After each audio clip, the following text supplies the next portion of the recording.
जिल्ह्याचा जिल्हाधिकारी म्हटलं तर कडक शिस्तीचा आणि प्रशासकीय धुरा सांभाळणारी एक जबाबदार व्यक्ती डोळ्यासमोर उभी राहते। मात्र सिंधुदुर्गचे जिल्हाधिकारी चक्क गुरुजींच्या भूमिकेत पाहायला मिळतात। एरवी आपल्या कर्मचारी तसंच अधिकारी वर्गाचा क्लास घेणारे हे गुरुजी आता जिल्हा परिषद शाळेतील विद्यार्थ्यांकडून धडे गिरवून घेतात। कसे ते पाहूयात या रिपोर्टच्या माध्यमातून।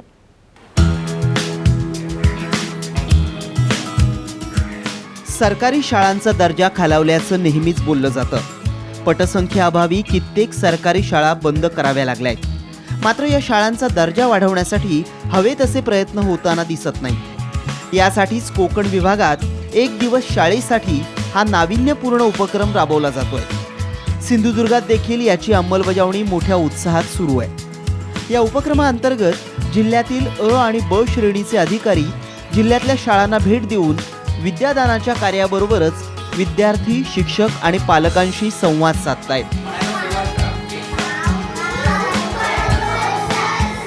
प्राथमिक शाळेला जाऊन आपल्याला बराच वेळ झालेला असतो। आपल्याला आपण ज्या काही पॉलिसीज करतो किंवा जे काही निर्णय घेतो शिक्षण क्षेत्रासाठी पण, तर ते पण शाळा भेट न देताच बऱ्याचदा घेतले जातात। तर तो एक भाग याच्यात आहे की प्रत्यक्ष शाळेची काय परिस्थिती आहे ती तिथे जाऊन आपण अनुभवावी।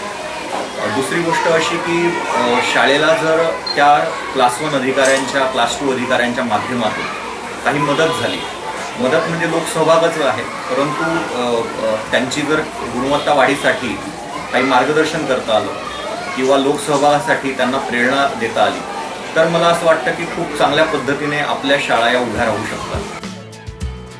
एरवी इतर अधिकाऱ्यांच्या गराड्यात असणारे जिल्हाधिकारी शाळेला भेट देऊन प्रत्येक वर्गाची पाहणी करतायत।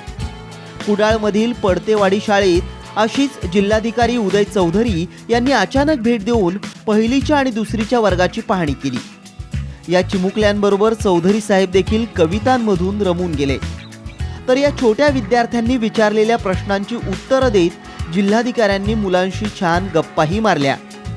शाळेतील मुलांना शिकवण्याचा हा अनुभव अविस्मरणीय असून पुन्हा अशीच शाळेला भेट देणार असल्याचं जिल्हाधिकाऱ्यांनी यावेळी सांगितलं। आत्ताची आपली जी शाळा आहे ती तर खूप सुंदर शाळा आहे। त्या ठिकाणी प्रत्यक्ष लोकसहभाग पण खूप चांगला आहे, शिक्षकांचं पण मुलांवर खूप चांगलं लक्ष आहे आणि मुलं आपली सर्व चंट आहेत, अगदी हुशार आहेत। त्यांना जितकं शिकवलेलं आहे त्याच्या पुढचंही त्यांना आकलन आहे, जे आत्ता आपण वर्गावर बघितलं। परंतु सर्वच शाळांमध्ये अशी परिस्थिती असेल असं नाही। या शाळा विकसित करण्यामागे शासनाचं योगदान हे फार कमी आहे आणि लोकांचं योगदान, शाळा व्यवस्थापन समितीचं आणि शिक्षकांचं योगदान, विद्यार्थ्यांचं योगदान याचा वाटा खूप मोठा आहे।